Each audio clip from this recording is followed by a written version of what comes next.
1.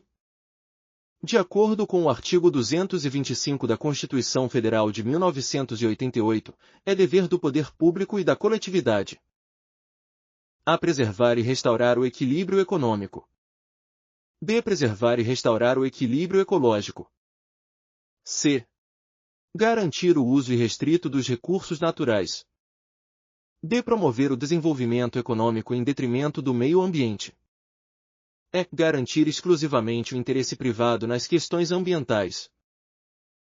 Resposta: B. Preservar e restaurar o equilíbrio ecológico. 2. O artigo 225, parágrafo 1º, inciso 7º, da Constituição Federal de 1988, estabelece que incumbe ao poder público proteger a fauna e a flora, sendo vedadas, na forma da lei, práticas que a. Estimulem o desenvolvimento econômico local.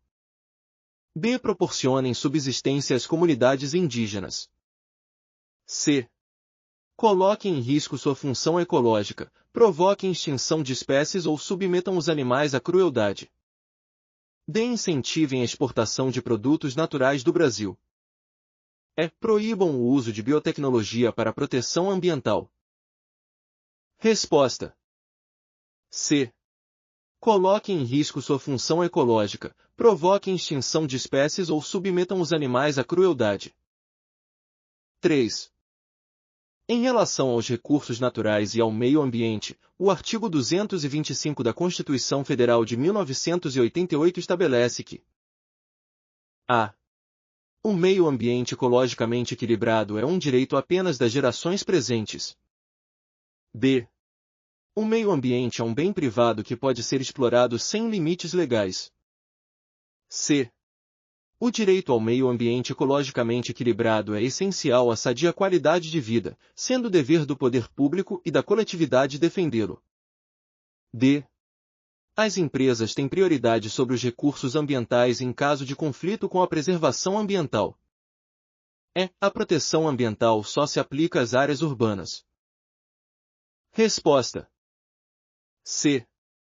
O direito ao meio ambiente ecologicamente equilibrado é essencial à sadia qualidade de vida, sendo dever do poder público e da coletividade defendê-lo.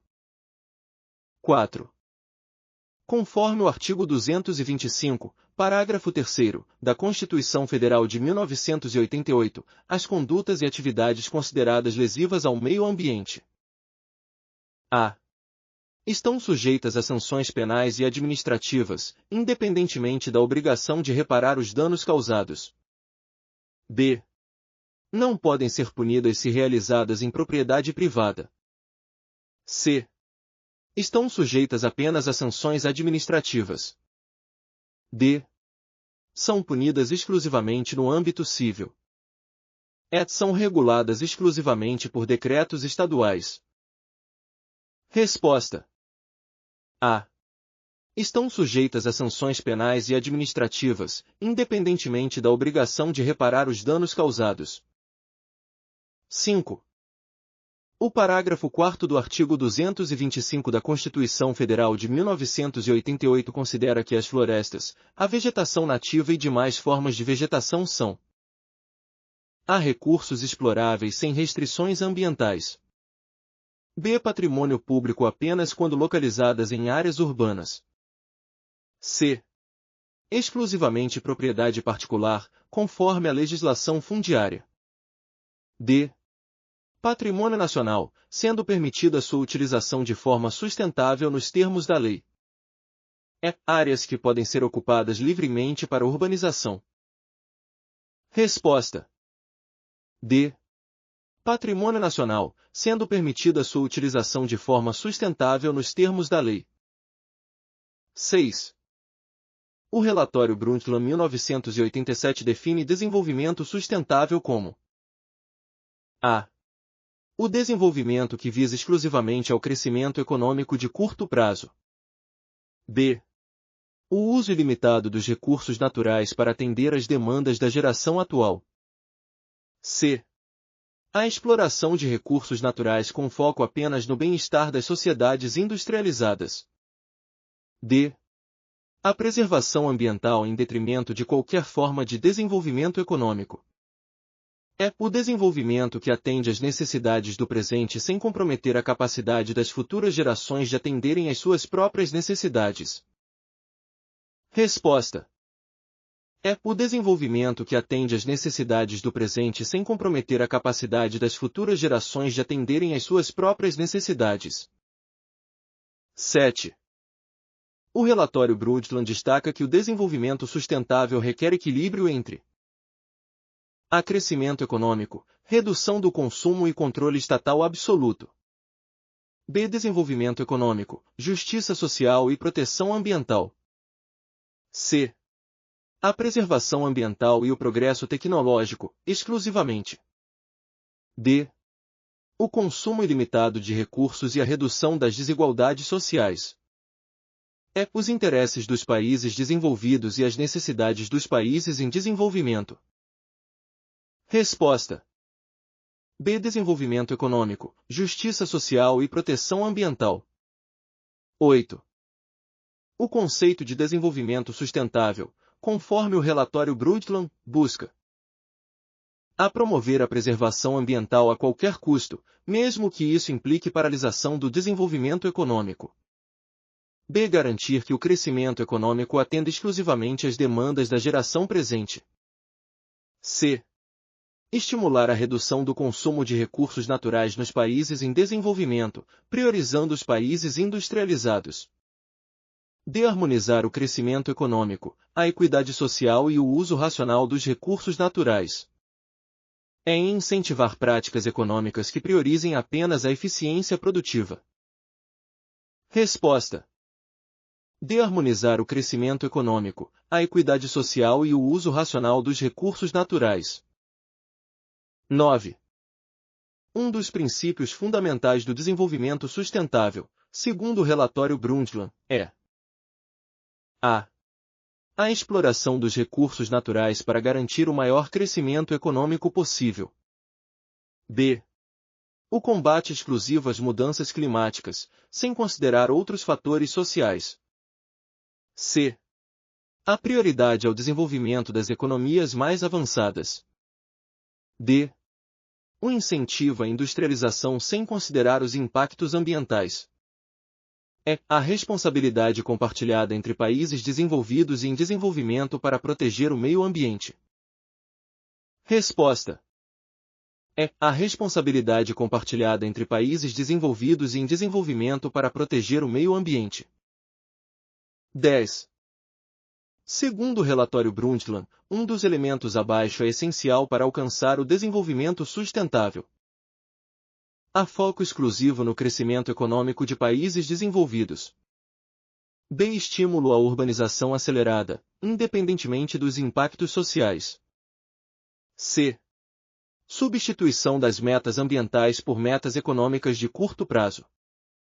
D. Redução da produção de energia limpa para priorizar fontes tradicionais de energia.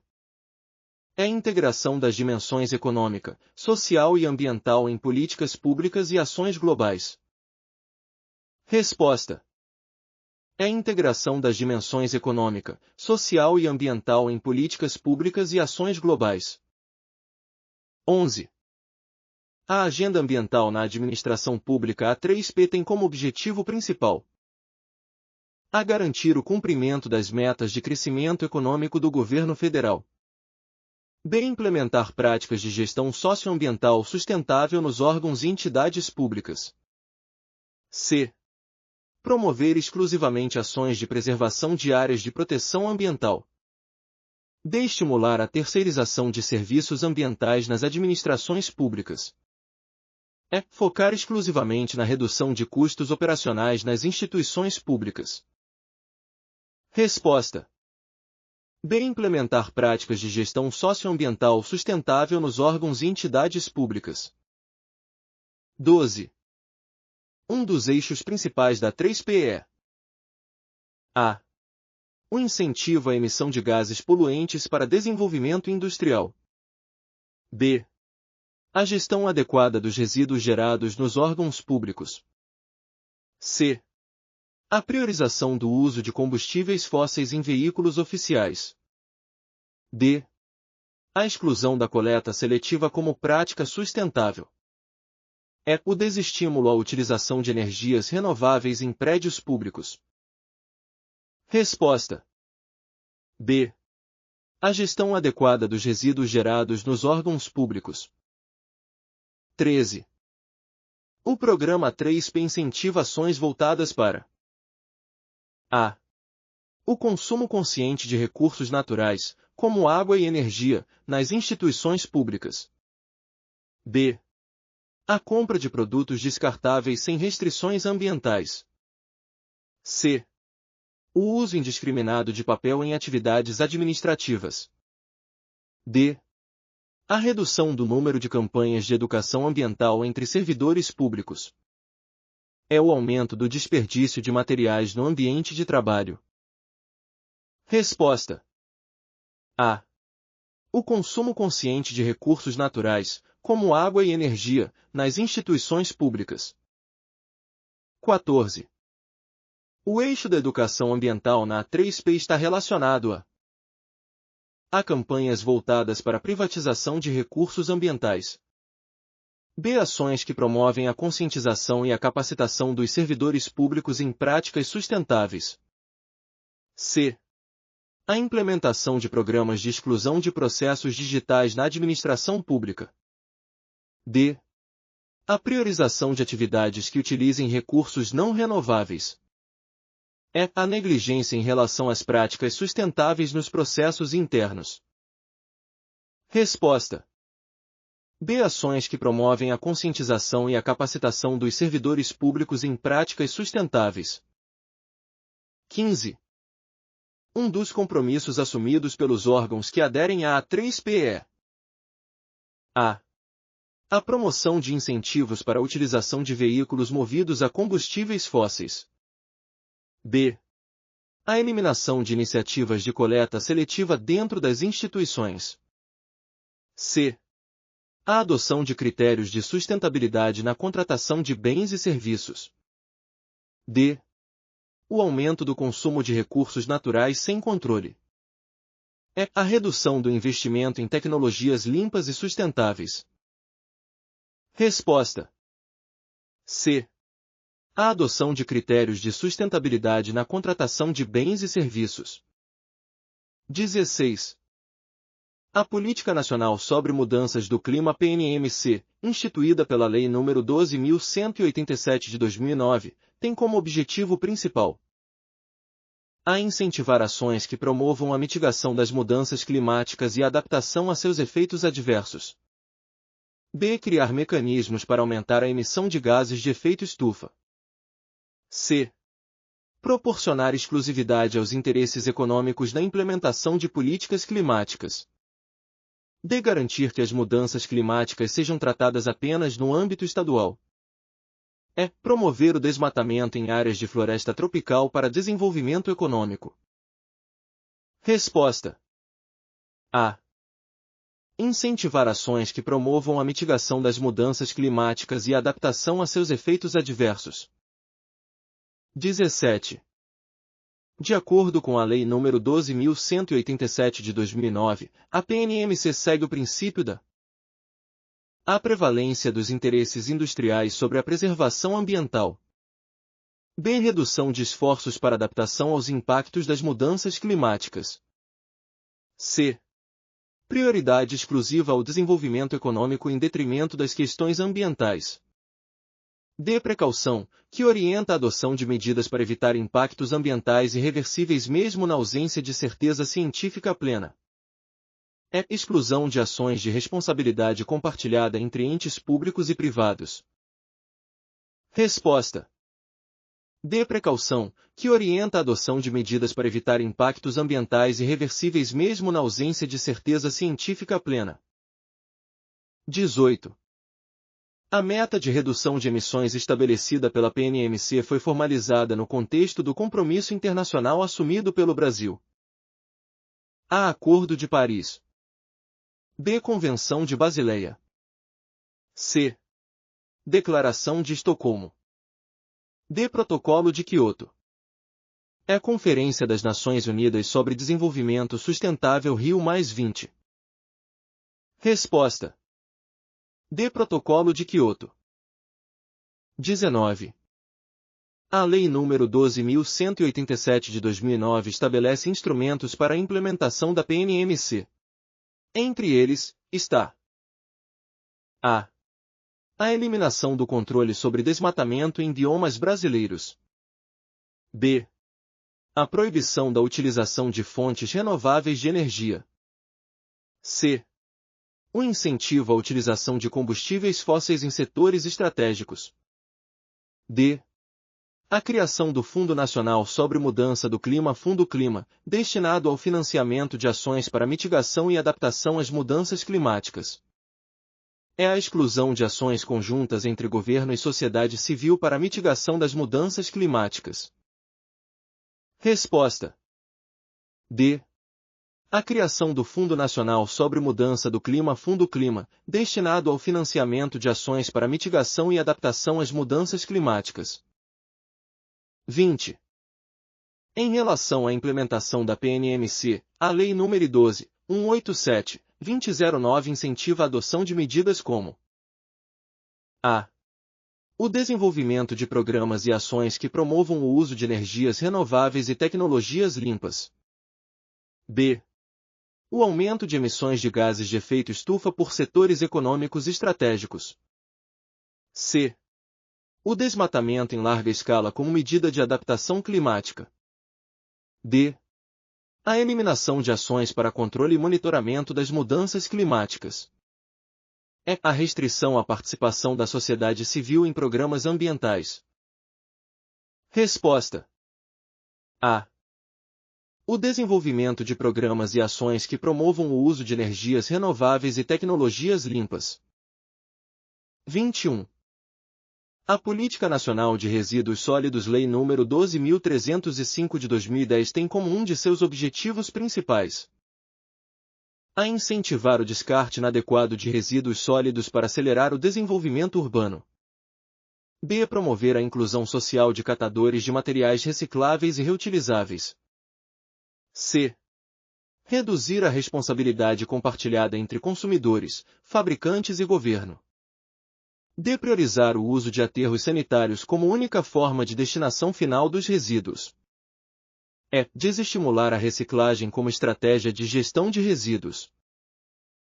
Resposta. b. Promover a inclusão social de catadores de materiais recicláveis e reutilizáveis. 22. A Lei nº 12.305 de 2010 estabelece o conceito de logística reversa como a. Um mecanismo de redução da produção de resíduos exclusivamente pelos consumidores finais. b. Um instrumento para responsabilizar apenas o poder público pela coleta e destinação adequada de resíduos sólidos. c. Um programa voltado exclusivamente para resíduos domiciliares. d. Uma prática opcional que pode ser adotada somente pelas grandes indústrias. É um conjunto de ações, procedimentos e meios destinados a viabilizar a coleta e a restituição de resíduos sólidos ao setor empresarial, para reaproveitamento ou destinação ambientalmente adequada. Resposta. É um conjunto de ações, procedimentos e meios destinados a viabilizar a coleta e a restituição de resíduos sólidos ao setor empresarial, para reaproveitamento ou destinação ambientalmente adequada. 23. De acordo com a Política Nacional de Resíduos Sólidos, os resíduos sólidos com destinação ambientalmente inadequada devem ser a. Dispostos em lixões, desde que em áreas afastadas de centros urbanos. b. Encaminhados para incineração, sem restrições legais ou ambientais. c. Dispostos em aterros industriais, independentemente de sua classificação. d. Coletados apenas por empresas privadas contratadas pelo município. e. Reduzidos, reutilizados ou reciclados, priorizando a não geração de resíduos. Resposta. e. Reduzidos, reutilizados ou reciclados, priorizando a não geração de resíduos. 24. O Decreto nº 10.936 de 2022, que regulamenta a Lei nº 12.305 de 2010, reforça que o Plano de Gerenciamento de Resíduos Sólidos é A. Obrigatório apenas para municípios com mais de 1 milhão de habitantes. B. Um documento dispensável para empresas privadas. C. Facultativo para indústrias de médio porte que atuem em zonas urbanas. D. Uma responsabilidade exclusiva do governo federal. É uma ferramenta obrigatória para pessoas jurídicas que gerem resíduos perigosos ou de grande volume. Resposta: é uma ferramenta obrigatória para pessoas jurídicas que gerem resíduos perigosos ou de grande volume. 25. Entre os princípios da PNRS, destacam-se: a. A eliminação do conceito de responsabilidade compartilhada na gestão de resíduos. b. A promoção da reciclagem como única prioridade, em detrimento de outras formas de tratamento de resíduos. c. A substituição da responsabilidade do setor privado pelo governo municipal. d. O incentivo ao consumo excessivo de recursos naturais, como forma de estímulo econômico. É o poluidor-pagador, que responsabiliza quem gera o dano ambiental, e a visão sistêmica, que considera as variáveis ambientais, sociais e econômicas. Resposta: é o poluidor-pagador, que responsabiliza quem gera o dano ambiental, e a visão sistêmica, que considera as variáveis ambientais, sociais e econômicas. 26. A Lei nº 9.605 de 1998 tem como objetivo principal a regular exclusivamente os crimes ambientais cometidos por pessoas jurídicas. b. Estabelecer sanções penais e administrativas para condutas e atividades lesivas ao meio ambiente. c. Priorizar a aplicação de sanções administrativas em detrimento das penais. d. Estimular a utilização de recursos naturais sem qualquer restrição legal. e. Regular somente a preservação de áreas de proteção ambiental específicas. Resposta: b. Estabelecer sanções penais e administrativas para condutas e atividades lesivas ao meio ambiente. 27. Conforme a Lei nº 9.605 de 1998, a responsabilidade penal por crimes ambientais pode ser atribuída a somente as pessoas físicas diretamente envolvidas no crime. b. Apenas aos órgãos governamentais responsáveis pela fiscalização. c. Às pessoas jurídicas, desde que demonstrada a decisão de seus representantes legais para a prática do crime. d. Apenas aos consumidores finais que adquirirem produtos oriundos de crimes ambientais. e. Exclusivamente aos prestadores de serviços ambientais. Resposta: c. Às pessoas jurídicas, desde que demonstrada a decisão de seus representantes legais para a prática do crime. 28. De acordo com a Lei nº 9.605 de 1998, o crime de poluição pode ocorrer quando a. Há a emissão de poluentes em níveis controlados e autorizados por órgão ambiental. b. A poluição é causada por atividades que resultem em danos à saúde humana ou mortandade de animais. c. Os poluentes lançados no meio ambiente forem de fontes naturais e espontâneas. d. A poluição não causar impactos ao equilíbrio ecológico. e. A atividade for realizada fora do território nacional. Resposta: b.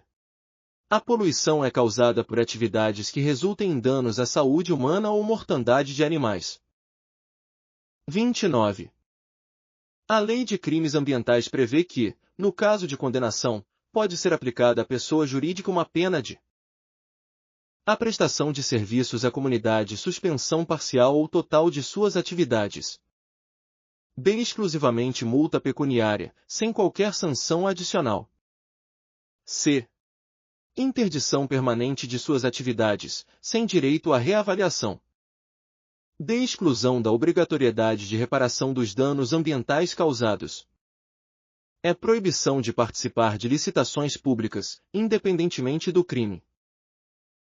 Resposta: A prestação de serviços à comunidade, suspensão parcial ou total de suas atividades. 30. De acordo com a Lei nº 9.605 de 1998, o início de atividades potencialmente poluidoras sem licença ambiental. A. É permitido, desde que as licenças sejam solicitadas posteriormente. B. É considerado crime ambiental, passível de sanções administrativas e penais. C. Não configura infração, desde que sejam apresentados estudos ambientais após o início das atividades. D. É permitido apenas para pequenas empresas em áreas urbanas. E. Configura crime apenas se houver denúncia por parte de órgão ambiental. Resposta. B. É considerado crime ambiental, passível de sanções administrativas e penais. 31. A Lei nº 9.985 de 2000 estabelece o Sistema Nacional de Unidades de Conservação SNUC, que tem como objetivo principal a regular exclusivamente a exploração de recursos naturais em áreas protegidas. B. Priorizar o uso sustentável das unidades de conservação, independentemente de sua categoria. C. Permitir a exploração irrestrita de recursos naturais em áreas de proteção integral. D. Definir critérios e normas para a criação, implantação e gestão das unidades de conservação. E. Limitar a criação de novas unidades de conservação à esfera estadual. Resposta. D. Definir critérios e normas para a criação, implantação e gestão das unidades de conservação.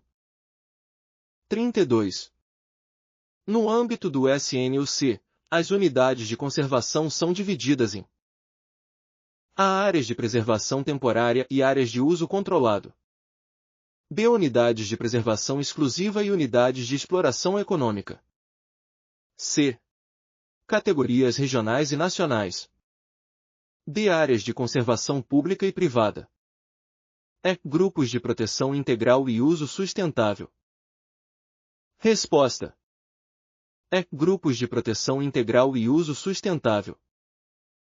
33. Uma característica das unidades de proteção integral, conforme a Lei nº 9.985 de 2000, é a permitir a exploração econômica direta dos recursos naturais nela existentes. B. Ser destinada exclusivamente ao turismo e ao lazer. C. Permitir a ocupação por populações tradicionais com atividades agropecuárias. D. Possuir como objetivo principal a preservação da natureza, permitindo apenas o uso indireto dos recursos naturais. E. Possuir restrições apenas para atividades industriais. Resposta. D. Possuir como objetivo principal a preservação da natureza, permitindo apenas o uso indireto dos recursos naturais. 34. As Reservas de Desenvolvimento Sustentável RDS, previstas na Lei nº 9.985 de 2000, são unidades de conservação que a. Pertencem ao Grupo de Proteção Integral e proíbem qualquer uso dos recursos naturais. B. São destinadas à proteção integral da biodiversidade, sem uso humano. C. São criadas exclusivamente para fins científicos. D. Proíbem a presença de comunidades locais em seu interior. E. Permitem a exploração sustentável dos recursos naturais por populações tradicionais. Resposta. E. Permitem a exploração sustentável dos recursos naturais por populações tradicionais. 35. De acordo com a Lei nº 9.985 de 2000, as áreas de proteção ambiental APA pertencem à categoria de A. Proteção integral, com proibição total de atividades humanas. B. Áreas de uso exclusivo do governo federal. C. Zonas de preservação temporária, com validade limitada a 20 anos. D. Uso sustentável, permitindo a coexistência de conservação ambiental e uso dos recursos naturais. E. Unidades de uso privado, sem qualquer intervenção governamental. Resposta. D. Uso sustentável, permitindo a coexistência de conservação ambiental e uso dos recursos naturais. 36. A Lei Complementar número 140 de 2011 dispõe sobre a cooperação entre os entes federativos em matéria ambiental. Seu principal objetivo é a centralizar todas as ações de fiscalização ambiental no governo federal. B. Estabelecer normas para a cooperação entre União, Estados, municípios e Distrito Federal no exercício das competências ambientais comuns. C. Restringir a atuação dos municípios em questões ambientais. D. Subordinar os Estados às normas ambientais municipais. E. Priorizar as competências exclusivas da União na gestão ambiental. Resposta.